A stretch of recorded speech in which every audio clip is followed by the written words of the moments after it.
Good morning, everyone. So this morning we will discuss and learn about the first developmental theory in the child and adolescent learners and learning principles, which is Simon Freud's Psychoanalytic Theory. So first and foremost, class, we will be guided with these learning outcomes that in the end of this module, you are going to challenge yourself to first explain Freud's views about child and adolescent development, and second one is draw implication of Freud's theory to education, because as what I've said last meeting and from time to time, that what is the most important in every lessons that we have in this course is the application to the teaching learning process, or in short, to education.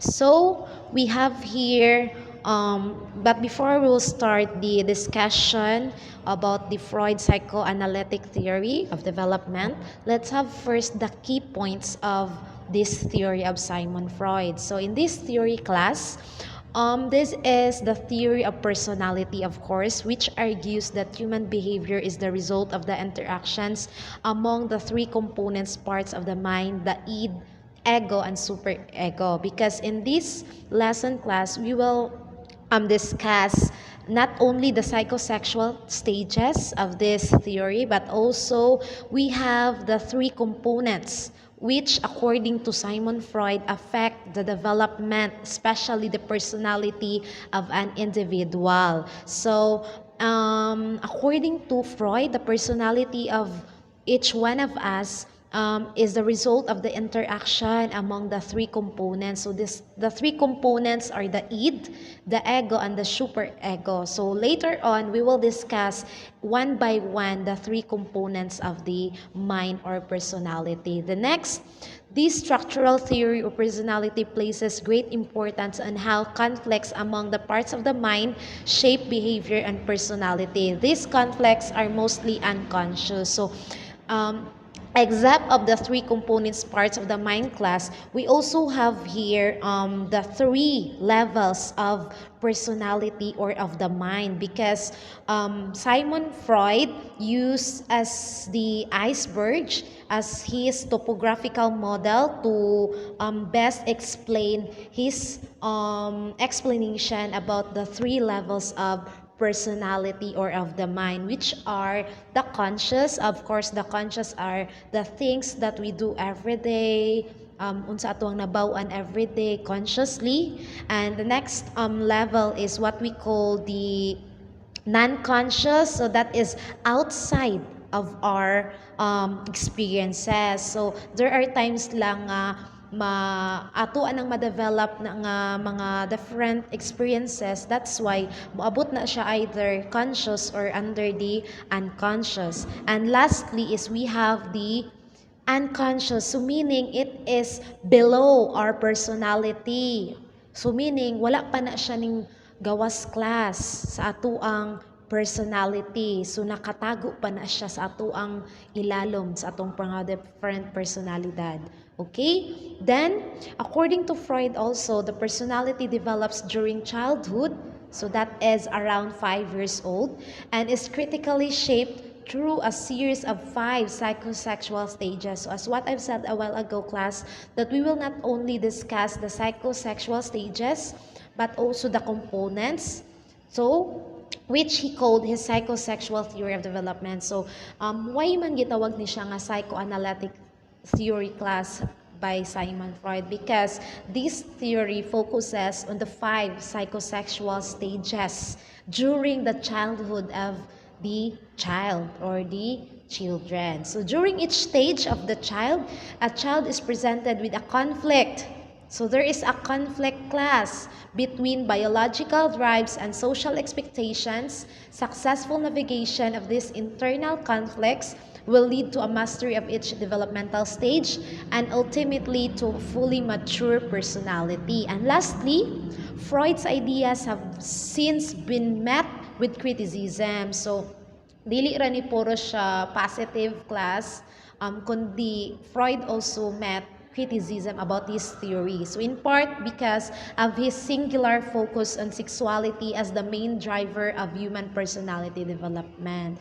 So, in addition, class, in this lesson, a more than century old na ni nga theory ni Freud class of human development, and also Freud is considered as the most well-known psychologist class because of his very interesting theory about the unconscious and also about the sexual development or the different psychosexual stages, which are the five.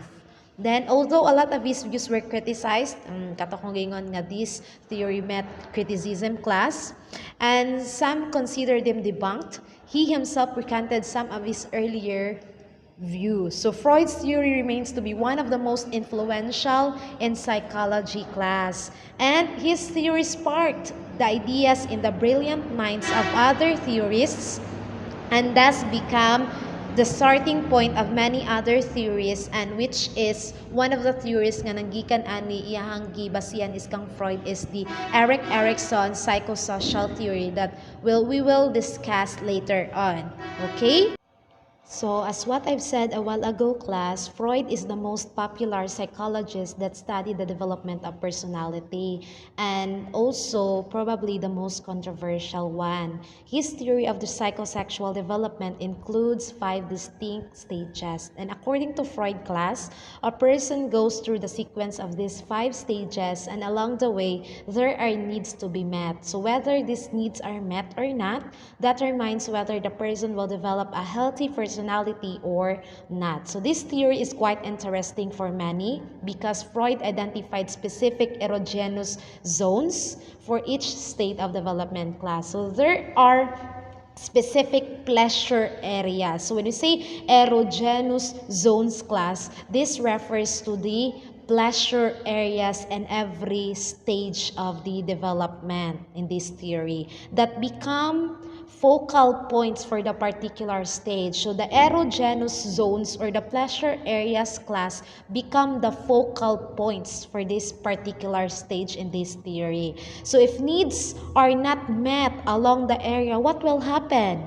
So there will be fixation that will occur. So again, class, if needs are not met along the area or the pleasure areas in different stages, a fixation occurs. So as an adult, the person will now manifest behaviors related to these erogenous zones. Okay?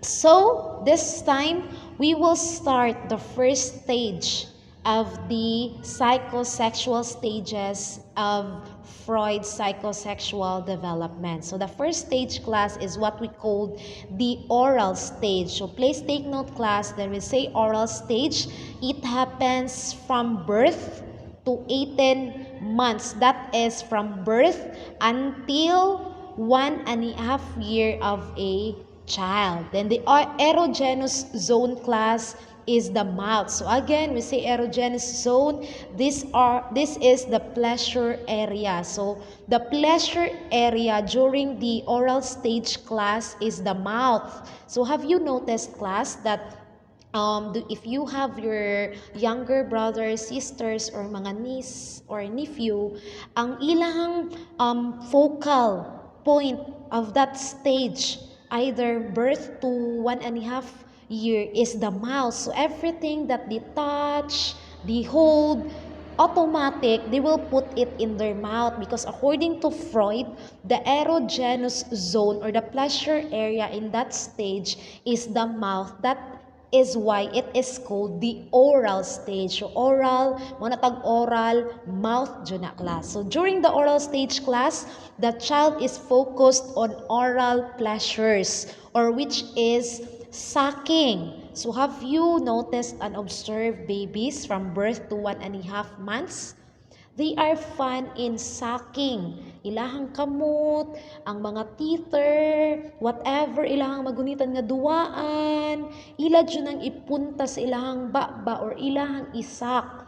So too much or too little satisfaction can lead to an oral fixation because Ni anak ta kaniha, if the needs are not met or masubraan, there will be fixation. So, under this fixation or oral personality, which is shown in an increased focus on oral activities. So if there will be too much or little satisfaction in their erogenous zone class or the mouth during the oral stage, there will be an increased focus on oral activities. That's why ikadako nato class, there is a tendency nga ato nang madala. So what will happen? Even we are in grade 1 or high school, worst, we will tend to suck our mga fingers, di ba? Mangit-kit ta sa atong mga fingers, or even the ball pen. Ingna ko nga sayop ko class. There are some of us nga wala nato siya unconsciously, wa nato gituyo nga nagkit-kit na dito sa atong ballpen. Ang atong ballpen is napudpud na ang iyahang kaning dapit sa what do you call this one? Iyahang kaning tunggoy-tunggoy sa babaw.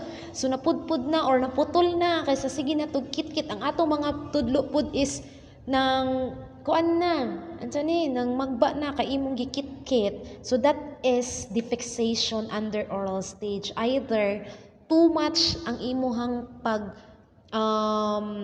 develop ana nga stage, or less ra ang attention or satisfaction imuhang na-experience in this oral stage. So, this type of personality class may be oral receptive. So we see oral receptive class, please take note.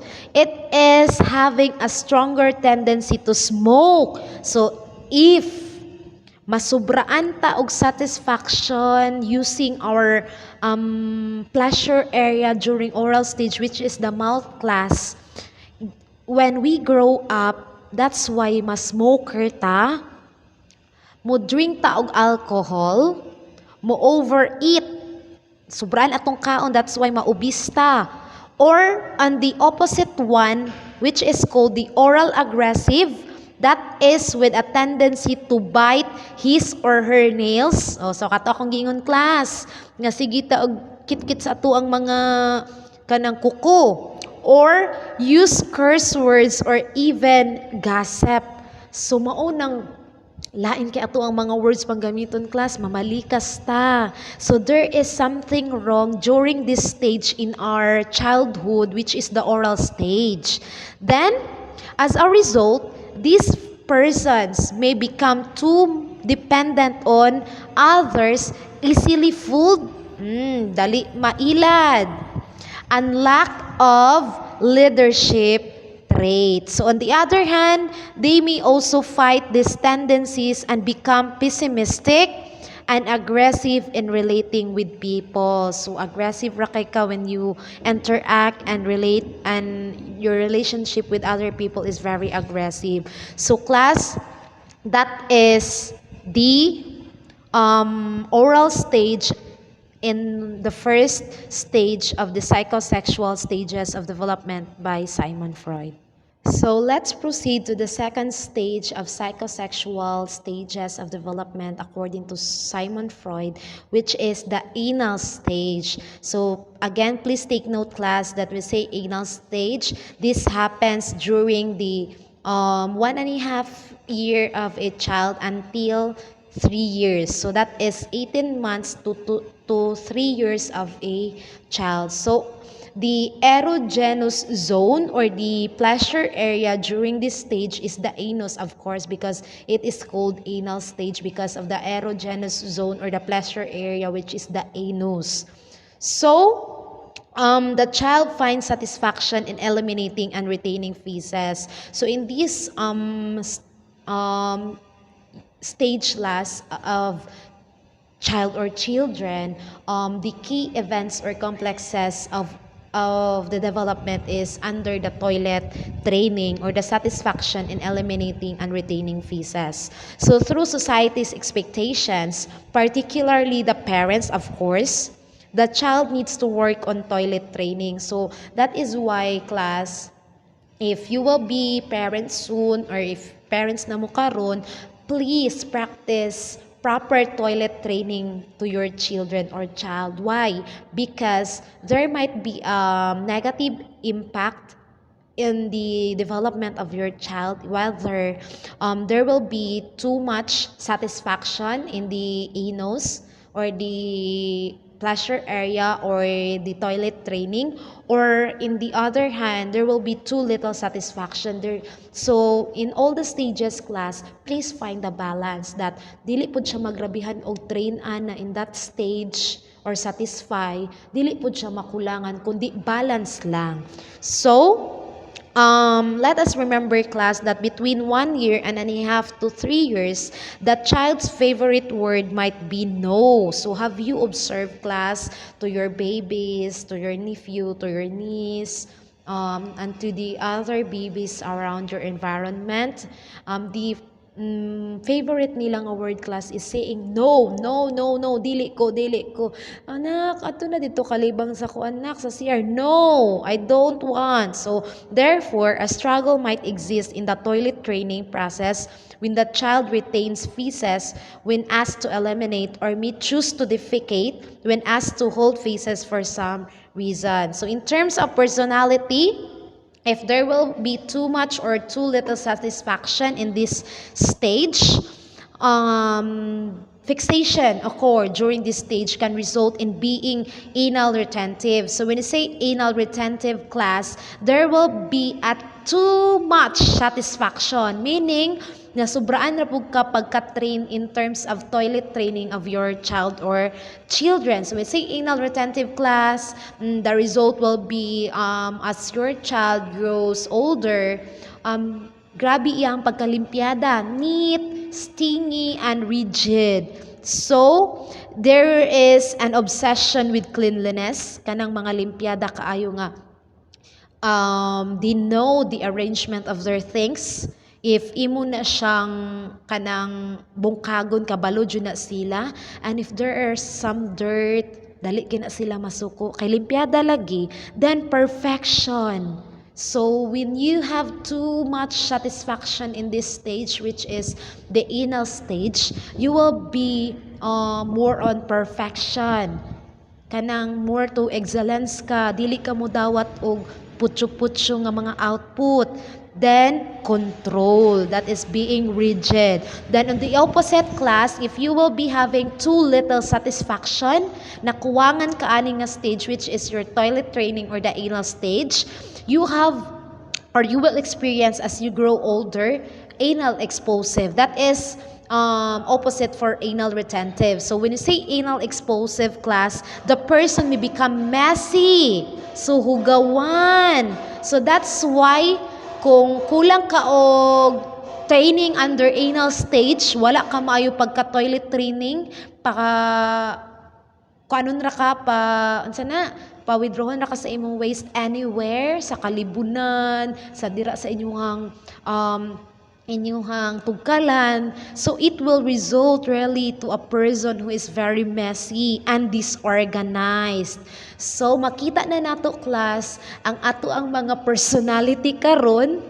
Please take an evaluation of yourselves, whether you are a messy person, disorganized person, or in the opposite one, neat, di ka ganahag hugaw jud. And according to Dr. Mansato, class, our Dean of College of Education, I will just share it with you. We can observe how neat and organized a person is through his or her shoe or shoes. So if a person is anal retentive, iyahang fixation during this stage, neat ka na siya, di ba? And very organized, and cleanliness jud and perfection jud siya, is dili na siya musugot, class, nga musuot siya og hugaw nga sapatos. But if you are anal explosive because you lacked the satisfaction during this stage, you are very messy. Hugaw kay na inyuhang mga tables, inyuhang bag, dili organized because you have lacked the training in this stage with your parents or your, what do you call this one, caregivers. So that is the second stage of the psychosexual stages of development of Freud, which is the anal stage. Then let's proceed to the third stage, which is what we call the phallic stage. So the ages in this stage class is from 3 years old to 6 years old. So still, that is under the childhood stage. So the pleasure or erogenous zone in this stage, or the pleasure area, is the genitals, our reference sexual organs. So during the preschool age class, di ba, 3 to 6 years old, ni eskwela naman na inyuhang mga anak, inyuhang mga pag-umangkon. So children become interested in what makes boys and girls different. So preschoolers will sometimes be seen fondling their genitals. So have you observed? Most of the babies are fond na in mangulikot na sila sa ilang mga different sexual organs class, because they are very interested unsa jud ng laki or babayi, unsay nakalahi day na mo sa babayi, unsay nakalahi sa lalaki. So ang ila jung first ma-observe class is ang ilang sexual organs. So Freud's studies led him to believe that during this stage, boys develop unconsciously sexual desire for their mother. So that's why class, there are some children, especially the boys, who will be more affectionate to their mother, and on the opposite, the daughter will be more affectionate or mas close ni papa. Kay kabalo naman sila sa opposite opposite sexes. So that is why in this stage class, we have the key events or complexes, which is called Oedipus complex, and the other one is Electra complex. So we see Oedipus complex class, it is the competition against father for mother's affection. Fear of castration anxiety results in identification with father. So from the Oedipus complex, competition ni siya against father for mother's affection. So ang baby boy is makig-compete sa father for mother's affection. Observe mo anak class inyo mga igsuon nga gamay pa during 3 to 6 years old nga. Kung maglabing-labing si mama magpapa ninyo is mangigi, mukugos dayon, kay mangluod, magselos. Kay why? That is the stage under phallic stage class. And the opposite one is ang daughter or inyong baby sister is amang selos or mang sa inyuhang papa. Kung maglabing-labing si mama o si papa ninyo, it is the female version. So it refers to the competition against mother for father's affection. So inyong mga sister, younger sister, kung maglabing-labing si mama magpapa ninyo, mangluod na or musabak dayon, yun na, hawat dira. Kay unconsciously nakadevelop na silang sexual desire either to your mother or to your father. Then boys then see their father as a rival for her mother's affection. That is under Oedipus complex.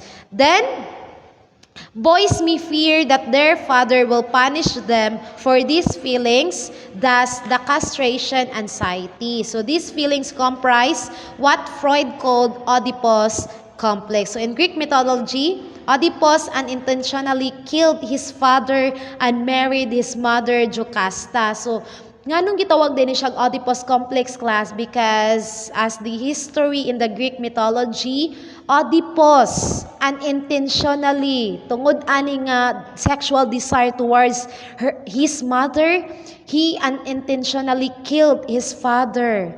Tungod kay nagselos, kay ganahan siya nga ang attention sa iyang mama kay iyahara. So he unintentionally killed his father and married his mother Jocasta.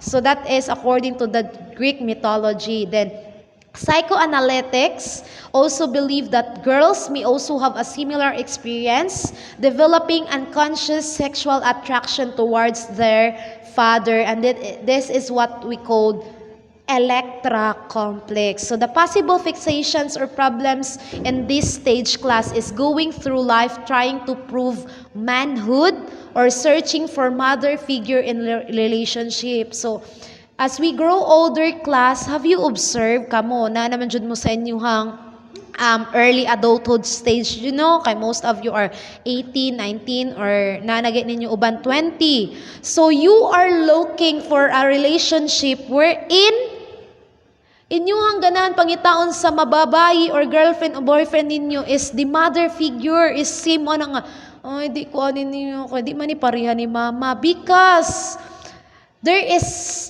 too much satisfaction under this stage which is called phallic, or in opposite, kamong mga boys ay girls rather, if you are attached too much in your father during your childhood, during your puberty or early adulthood, you are looking for a guy nga same og attitudes, mga personalities sa imuhang papa mo. Anak ka nga, ay di ko ani, di man ni pareha ni papa, oy nga responsable, because that is under phallic stage class. Or if there will be too little satisfaction, we will experience gender identity difficulties. That's why you are going to be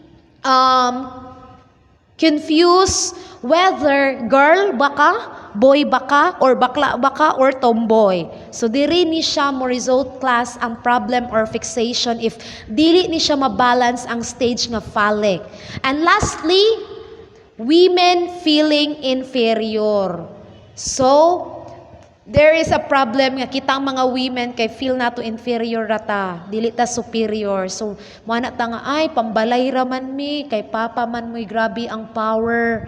So, no, we have what we call gender equalities. So, we need to be balanced and fair. That's why most in our society nowadays dili ra kay lalaki ang mga ning govern or ning kuan sa ato ang gobyerno sa in every position, kundi maski babae, equal na, gender equalities. Okay, so that is the third stage, what is called phallic stage. Then the fourth one is what we call latency stage or latency stage. So this is under ages 6 to puberty. So that is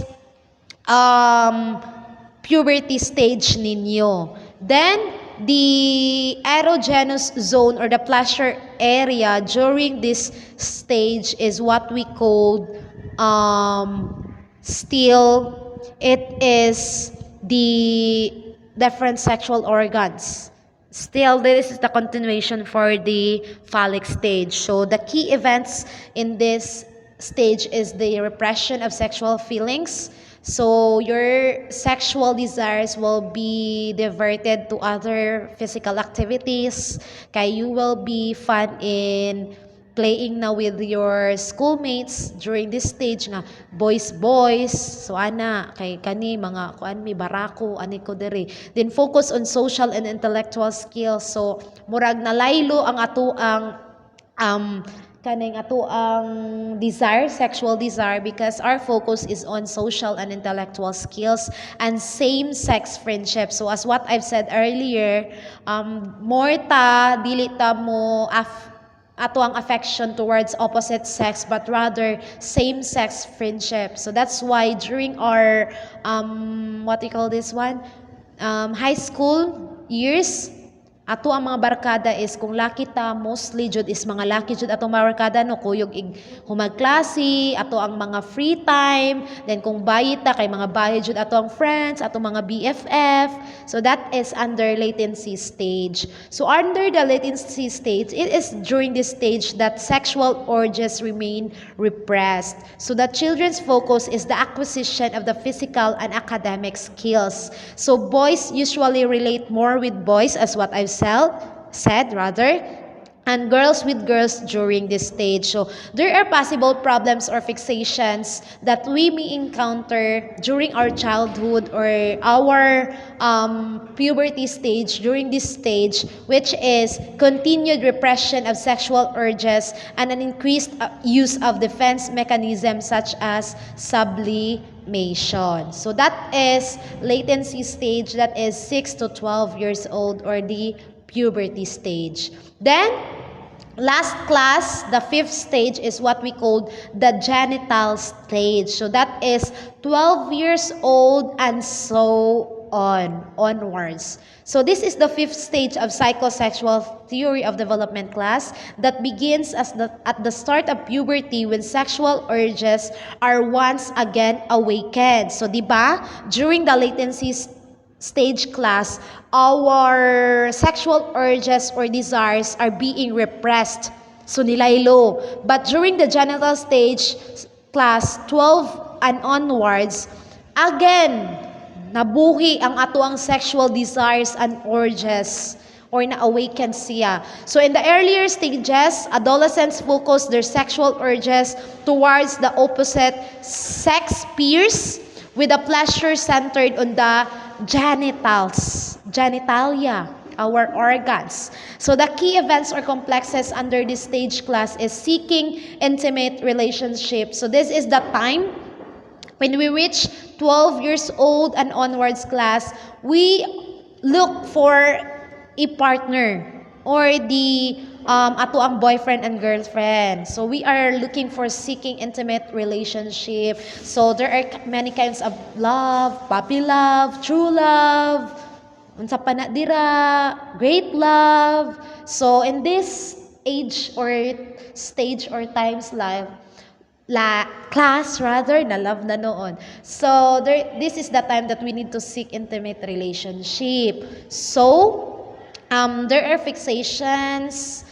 If we will be experiencing too little or too much in this stage, fixation may have occurred at earlier stages. So there will be a continued problems depending on fixation patterns. So those are the 5 psychosexual stages of development of Sigmund Freud's class. Again, the first stage is the oral stage. The pleasure area is the mouth, and the key event are the breastfeeding, eating, and chewing. And if you have too much satisfaction, it will lead to smoking, drinking alcohol, and overeating. And if you experience too little satisfaction in this stage, it will lead to oral aggressive, which is biting nails. Dili ka makontinto gyapon kay wala ka na satisfied during your birth to 18 months, maski ballpen atong kanon, cursing, gossiping, maayo ta sa chismis, and overly demanding. Then the second stage is what we called anal. This is 18 months to 3 years. The erogenous or the pleasure area is the anus, of course. And the key event or complexes is the toilet training. So the possible fixation or problem is if you experience too much satisfaction is what we call anal retentive, that is being neat, stingy, and rigid, or over cleanliness, perfection, and control. And the opposite for if you experience too little satisfaction under this stage class, which is the anal explosive, you are messy and disorganized. Your personality will lead to being messy and disorganized. And the third stage is phallic, that is 3 to 6 years old class, and the erogenous or the pleasure area will be at the genitals. And the key events are what we call the Oedipus. So this is the competition against father for mother's affection, because the little brother of yours will compete the attention of your mother against your father. And the opposite one is what we call Electra Complex. Your younger sister or your baby's daughter will compete with your mother for your father's affection or imuhang husband's affection. And the possible fixation while going through life trying to prove manhood, same ka sa imong papa, and you are going to search for mother or father figure in relationships because you are too much affectionate with your mother or father, and there will be gender identity difficulties, whether you are a boy or girl, and sexual difficulties. And the fourth stage is the latency stage class, that is 6 to 12 years old, or puberty stage. The erogenous zone are the acquisition of physical and academic skills. And the key events or complexes are the repression of sexual feelings, because in this stage, the sexual urges or desires remain repressed. And the focus on social and intellectual skills, or the same-sex friendship. And the fixations or the possible problems under this stage is the continued repression of sexual urges and an increased use of defense mechanisms such as sublimation. And the fourth stage class is what we call, the last one, sorry. So the fifth stage class is what we call genital. So that is 12 and onwards. So the erogenous zone is again the genitals. The key events or complexes, we are seeking for intimate relationship, and the possible problems that is caused by fixation is the continued problems depending on the fixation pattern. So those are the 5 distinct stages, sexual stages of Sigmund Freud. The next thing that we are going to discuss and learn class is the Freud's personality components. So Freud also described the personality structures as having 3 components, which are the id, the ego, and the superego. So for each person class, the first to emerge is the id, followed by the ego, and the last to develop is the superego. So let's start discussing the first component, which is the id. So what do you mean by id, class? So according to Freud, a child is born with the id, and the id plays a vital role in one's personality, because as a baby, it works so that the baby's essential needs are met, because the id operates on the pleasure principle. Please take note on this, class, that the id operates on the pleasure principle. So what do you mean that the id operates on the pleasure principle, class? So it means that it focuses on immediate gratification or satisfaction rather of its needs. Whatever feels good now is what it will pursue, with no consideration for the reality, logicality, or practicality of the situation. So let's have an example, class. When a baby is hungry, it's the id nga component wants food or milk, so the baby will cry. So when the child needs to be changed, the id cries. So it will trigger the child to cry, because the id instructed the baby to cry, because it seeks for pleasure and gratification or satisfaction. So when the child is uncomfortable, in pain, too hot, too cold, or just wants attention, the id speaks up until his or her needs are met. So once the needs are met by the baby, it will stop crying. So nothing else matters to the id except the satisfaction of its own needs. So it is not oriented towards considering reality nor the needs of others. So just see how babies cry, class, any time of day and night.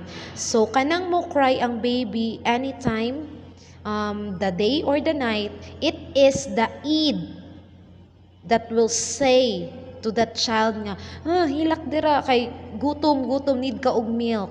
So mo na id na ang tawag anak, class. Then absolutely no regard of whether mommy is tired or daddy is sleeping. So have you observed, class, if you have babies, or if do you have your younger sisters and brothers during their infancy? Mukray ra na sila kalit, class, anytime, anywhere, because it is the id that will instruct them nga need ka mo kaon, kay gigutom ka, you need to be satisfied or gratified. So when the id wants something, it wants it now and it wants it fast. So have you observed, class, in our illustration here? The id says, I want it now. Dili pwede unya ra. Hunungan na imong panglaba, ma. Mata dira, ma. Kay need ko og milk. So that is the id. Okay? Then the next component of personality, class, according to Freud, is what we call the ego. So as the baby turns into a toddler and then into a preschooler, that is around 3 to 6 years old, he or she relates more with the environment, then the ego slowly begins to emerge.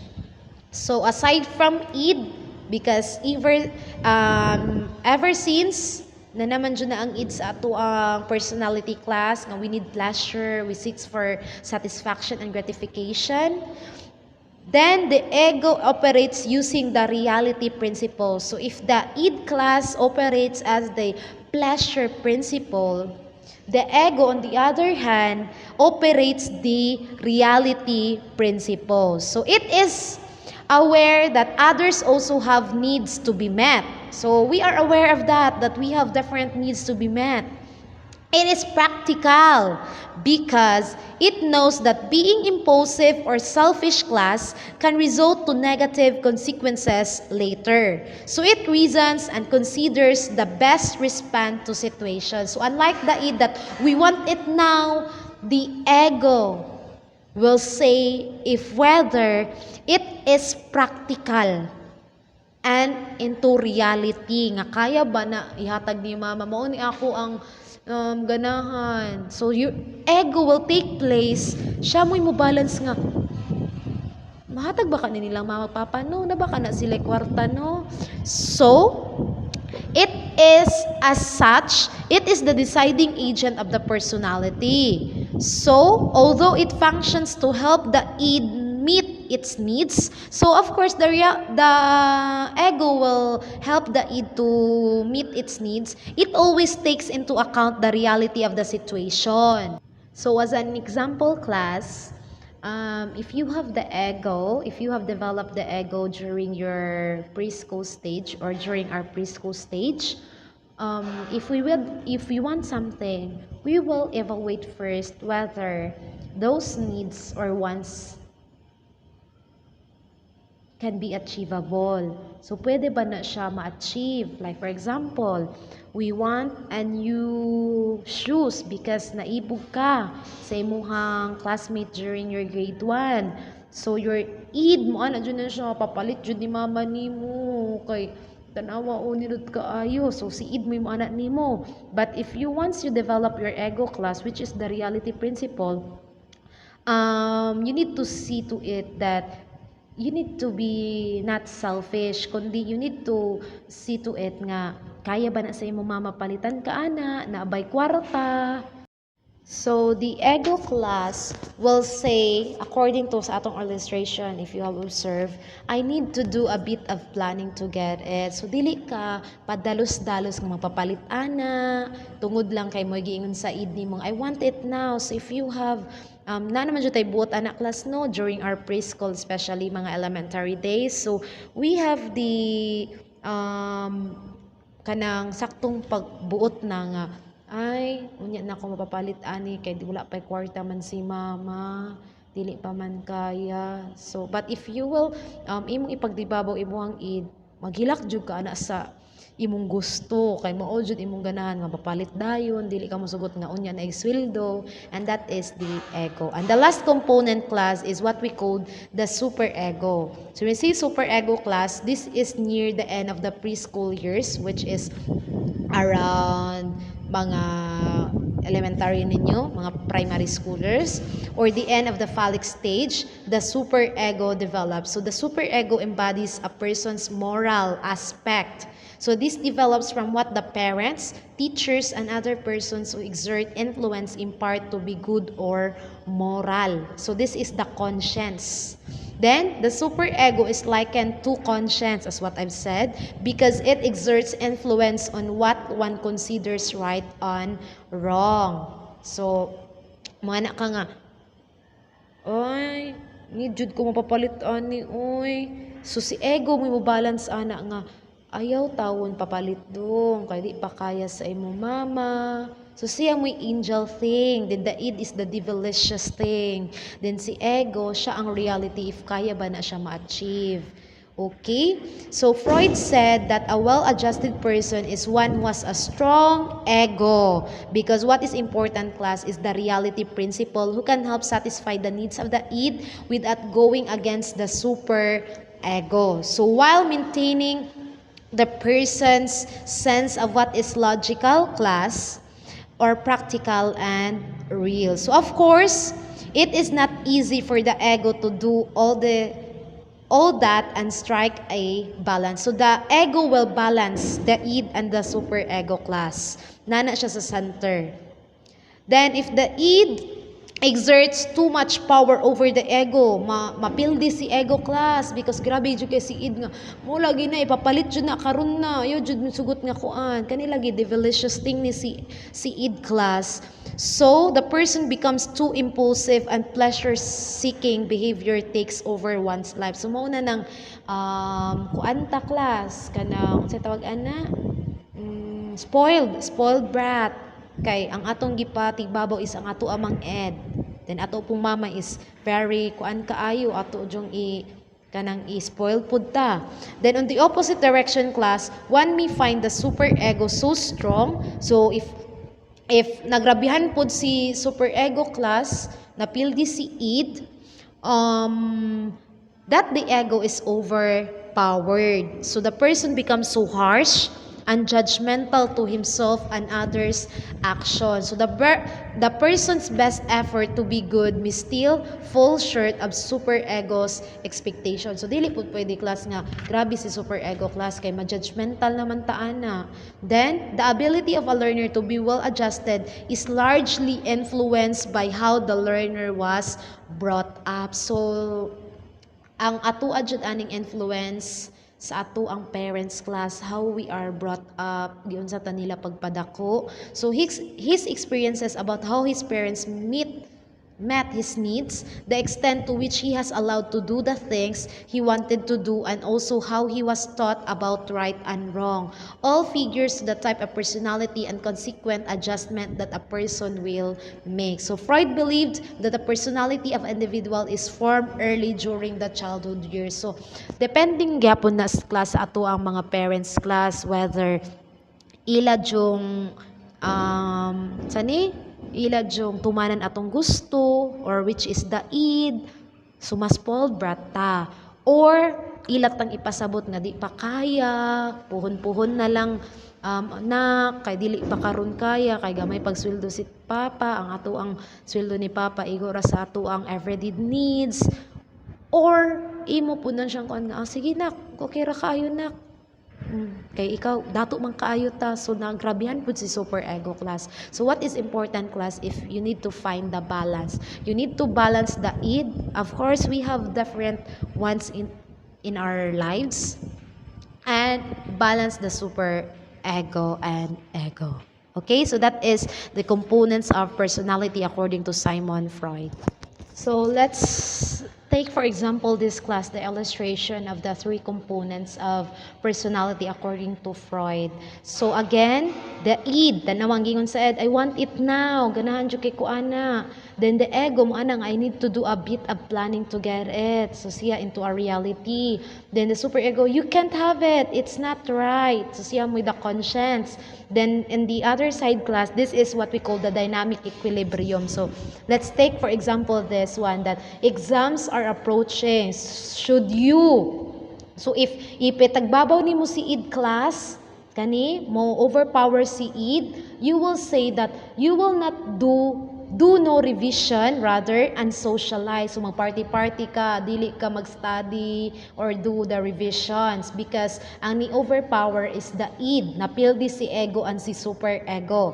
Then for the second one, class, is if imo pong balihon, which is si super ego pud imuhang ipa-overpower, napildi si id and si ego, you will say that do nothing but revision. Sige, pag-study jud taman, pag-revise dira sa imong mga assignments or tasks.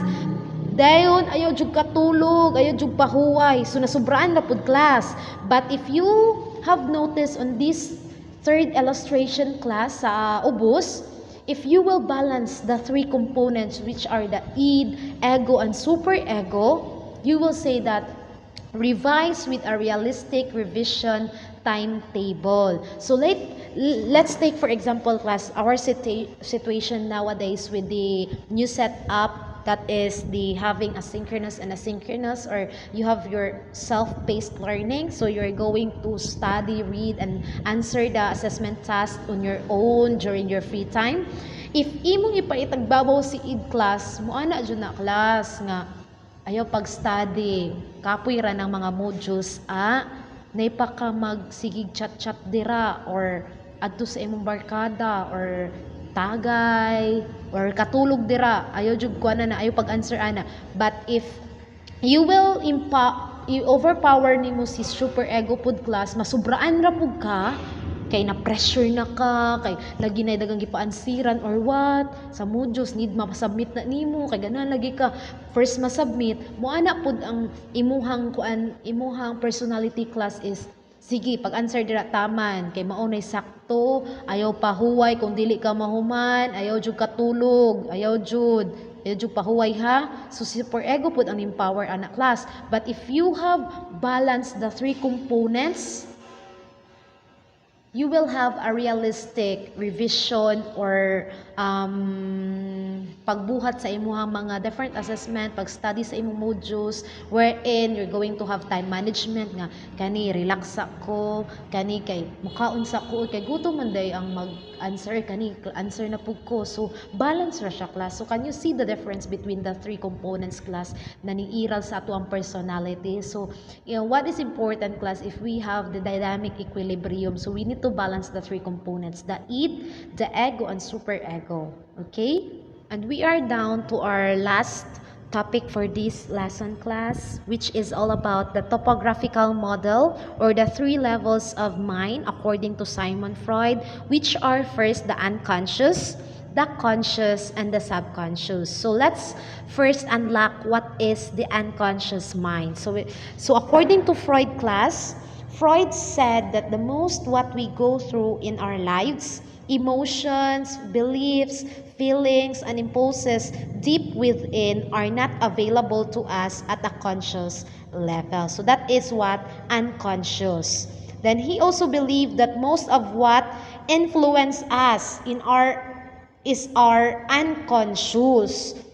So everything that influence us in terms of our emotions, beliefs, feelings, it refers to our unconscious mind class. So the Oedipus and Electra Complex, for example, in our Phallic Stage, the third stage under psychosexual stages class, diba kato, we unintentionally develop sexual desires towards either to our mother or father. So the Oedipus and Electra Complex mentioned earlier were both buried down into the unconscious, because katong pagkabato nato class, wala to nato siya natuyo unconsciously to nga naselos ta ni mama, because it is included in our development of our personality.